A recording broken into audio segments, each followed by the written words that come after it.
Hello everyone, welcome back to the Putra tale. And today, I will be bringing you a horror story, titled The Missing Hikers of Dead Man's Pass, disturbing true story from the Colorado wilderness.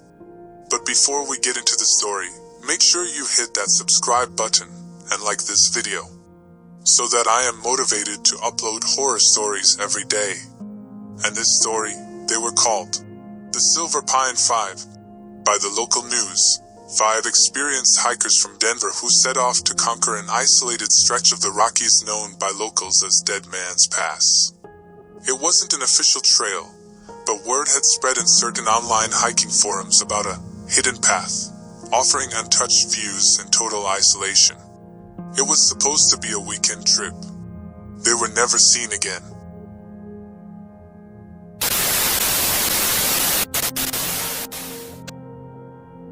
They should have turned back after the second night. The air had changed, subtle at first, like the quiet hum of something wrong just beneath the surface. You wouldn't notice it in the daylight, when the trees swayed gently and the birds still chirped. But once the sun dipped behind the ridge of Dead Man's Pass, it became painfully clear that this place wasn't empty. 5 of them had hiked in, friends for years, trail-hardened and prepared. Maps, gear, first aid kits, flares. They knew what they were doing. This wasn't their first trek, but it was their most ambitious one yet. The idea had started as a challenge, to follow a forgotten path near an old mining site deep in the Colorado wilderness. It wasn't even marked on official maps anymore, but they'd found it online. Grainy satellite images. A few rumors in forums. Locals warned about it, sure, but that only made it more enticing. They made camp just before dark, on the edge of a small clearing near a creek. That's where the last trail cam caught them. Laughing, splashing water. One of them waving at the camera like an idiot. It was supposed to be funny, harmless. But that clip, frozen in time, became the last known proof that they were ever alive. The next time anyone saw their campsite, it was 3 days later. A search team, led by experienced rangers, found it almost by accident. From a distance, nothing seemed wrong. The tents were still up. The campfire looked like it had gone out naturally. Backpacks were arranged neatly beside sleeping bags. No signs of chaos. No animal activity. But then they stepped closer. Everything was too clean. Too untouched. The tents were zipped, like no one had even slept in them. Inside one of them, a sleeping bag was still perfectly rolled. A pair of boots sat side by side near the entrance, laces tucked inside, like someone had taken them off with care. But no one was there. The food was the next odd thing. A pot of rice sat beside the cold fire pit, lid still on, mold beginning to crust along the edges. There were unopened protein bars and fresh water bottles. One camp chair was tipped slightly, like someone had stood up in a hurry. But then what? It wasn't until one of the rangers stepped beyond the fire ring that they saw the prints. Boot tracks led away from the camp, single file. All 5 sets. They trailed off into the trees toward a rocky slope on the edge of the pass. But what made the team stop cold were the other prints. Barefoot. Right alongside the boots. Each barefoot step matched the hiker's stride, like something had walked beside them, not behind, not in front, but with them. The strangest part? The prints weren't from bare human feet. They were too long, too narrow. Toes sharp, like talons, pressing deep into the soil in places where the ground was firmer. As if whatever made them wasn't light. As if it dug in. And there were only 4 toes. The lead ranger tried to brush it off. Maybe it was a bear. Maybe a prank. Maybe some strange erosion. But no one was buying it. One of the search dogs refused to move past the tree line. It just whimpered and circled the fire pit, tail between its legs. They followed the prints as far as they could. After that, the search team spread out, sweeping the surrounding forest inch by inch. It was late afternoon, light slanting gold through the pines, but everything still felt dim. The deeper they moved into the woods beyond the campsite, the stranger the air became. Heavier. Still. Like the forest was holding its breath. Ranger Mitchell was the first to spot it, about a mile northeast of the camp, half hidden among a cluster of fallen trees. He radioed the others to come see. At first glance, it looked like just another dead pine, charred at the base, maybe struck by lightning years ago. But as they stepped closer, it became clear this wasn't from any storm. The bark near the roots was blackened, yes, but only the tree itself was scorched. The surrounding grass was green. No fire damage. No ash. The burn had started from inside the trunk, like something had cooked it hollow from the core. And then they saw the claw marks. For jagged slashes, carved deep into the bark, far deeper than any animal could manage. They weren't random. They followed a deliberate pattern, spiraling upward along the trunk in a tight helix. As if something had climbed it, dragging talons or claws or tools that didn't belong in this world. The marks reached nearly 20 feet high, and each groove was blackened along the edges, still warm to the touch. Someone muttered it looked like the tree had screamed. That's when they found the GoPro. It was lying at the base, partly buried in moss. Cracked screen, battery long dead, plastic casing warped as if from heat. Mitchell bagged it and brought it back to camp for inspection. They didn't expect to recover anything useful, but back at base, one of the techs managed to pull something off the memory card. The footage wasn't long. Only a minute or two survived, buried deep in corrupted files, surrounded by static and flashes of digital noise. No sound at first, just a bouncing, frantic shot of the forest, filmed at dusk. Trees whipped by in chaotic motion. The horizon tilted. Whoever held the camera was running. Fast. The lens jostled wildly, caught brief blurs of branches, a flash of red jacket, a glimpse of sunlight flickering between trees. Then, just as the runner spun the camera in a pan, the frame caught something. Briefly. A silhouette, tall, too tall, standing perfectly still between the trees. Slender. Wrong. Out of proportion. Its head tilted at an unnatural angle.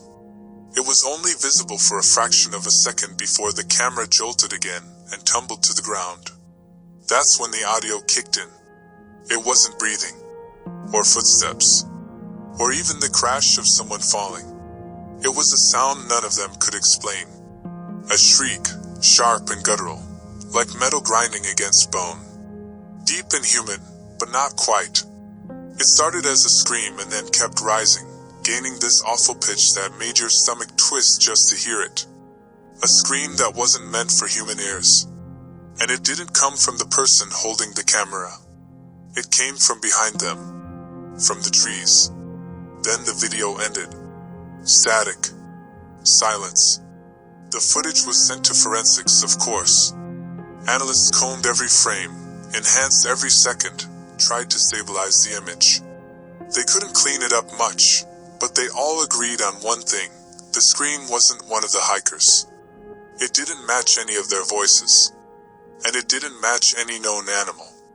Some tried to argue it was an elk, a bobcat, a fox. But everyone who was there, everyone who stood under that tree, who felt the heat in the bark, who watched that clip in the dead quiet of the ranger station, knew better. That scream didn't belong in any forest. There were other strange things near the scream tree too. Subtle things. A set of sticks arranged in a spiral pattern a few feet away, like a crude symbol. A leather strap hanging from a low branch, old, weathered, frayed at one end. The kind you'd find on a backpack. Or a shoe. A few yards beyond that, they found a torn map, half-soaked, the ink running, but still legible enough to read. Base camp, day 2. They were close. Too close. After that discovery, they pulled the teams back. Night was falling fast. No one argued. Even the most skeptical searchers, people who'd spent years in these woods without a single ghost story, refused to stay past dark. There was something else. Something no one reported officially. But it came up later, in private. One of the rangers, a young guy fresh out of training, said he'd seen movement behind the screamed tree. Just for a second. He thought it was another search member. But when he turned to call out, there was no one there. Only shadows. And a strange shimmer in the air, like heat rising off asphalt. He said he felt dizzy for a moment. Like the forest was tilting around him. Like the ground was breathing. And then, just as quickly it passed. But he didn't sleep that night. Said he could still hear the scream in his dreams. That long, endless cry, echoing from somewhere just outside the tent. By the third week, the search effort had slowed. Not because they had found anything helpful, just the opposite. They were losing people. Not literally, no one else had disappeared. But there were more sleepless nights, more patrols cut short, more silent car rides back to base with eyes that wouldn't blink and hands that wouldn't stop shaking. The deeper they pushed into Dead Man's Pass, the more things just broke. Radios failed. Compass needles spun. GPS devices locked up or showed impossible locations. One unit spent 4 hours trying to loop back to base, only to end up exactly where they started, next to that scorched tree, the one they promised themselves they'd never return to. And then came Ranger Hayes. He wasn't part of the original team. Transferred in from Utah after hearing about the missing hikers. Real old school guy. Didn't like relying on gear. Trusted maps, compass, and gut instinct. Said the land always spoke if you knew how to listen. Well, it spoke to him. Just not in a language any of them understood. That day, Hayes had gone out solo. A routine grid sweep, one of the final ones scheduled before scaling the search back. He was assigned to cover a shallow ravine about 2 miles east of the original camp.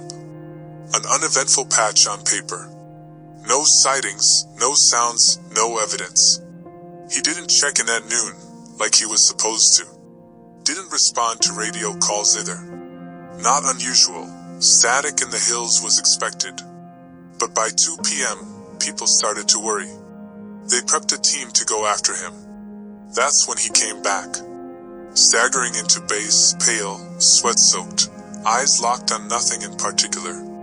He wasn't injured, but he looked like he'd crawled out of a grave. Clothes smeared with dirt.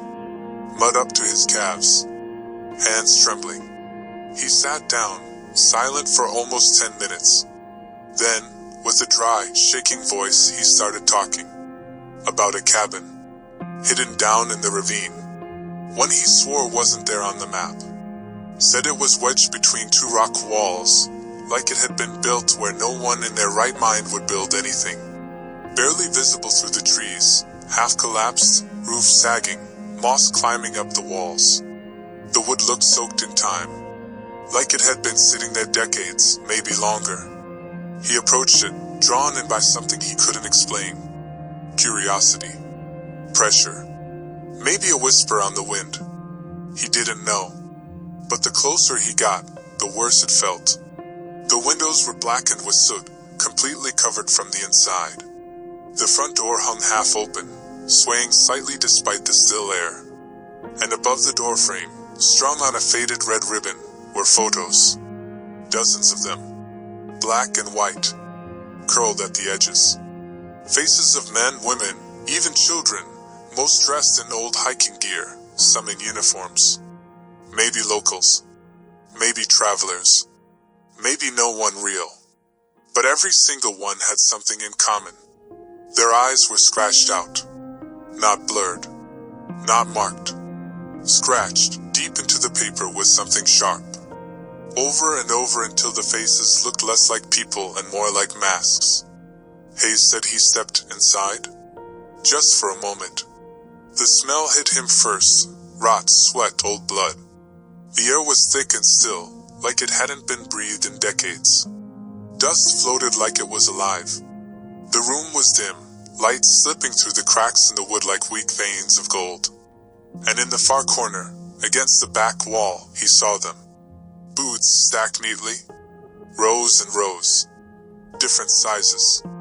Some old, faded, cracked leather, others newer, recognizable brands. Some still had dried mud crusted on the soles. One had a ripped sock still balled inside. And a few had red stains near the toes. He didn't go any further. He didn't have to. He backed out slowly, heart pounding, something cold blooming up the back of his neck. He swore he didn't hear anything, no footsteps, no voice, but he felt it. Eyes on him, watching from just behind the soot-covered windows, watching from between the floorboards, from inside the booths, from the photos above the door. He ran. Didn't stop until he was nearly back at base. And when he convinced the search team to follow him just hours later, they went back to the ravine and found nothing. No structure, no logs, no disturbed ground, no soot, no rope, no photos, no booths. Just trees, dense, unbroken wilderness. Like the cabin had never existed at all. But Hayes wasn't lying. He had something clenched in his fist when he returned. A photo, old, torn at the edge, black and white, faded badly, like it had been buried in moisture for years. A group of hikers stood in a clearing, arms over shoulders, squinting into the sun. Not the missing group. Not anyone in the records. But someone had scratched their eyes out too. He handed it over, said he didn't want it near him. They filed it away with the rest of the evidence. No one speaks about it now. Not officially. It's just one more strange detail in a case filled with silence and static. But some nights, long after the search ended, Hayes would sit by the fire behind the ranger station. Quiet, staring out toward the dark tree lane where the past disappeared into shadow. To this day, not a single trace of the Silver Pine 5 has been recovered, not even a body.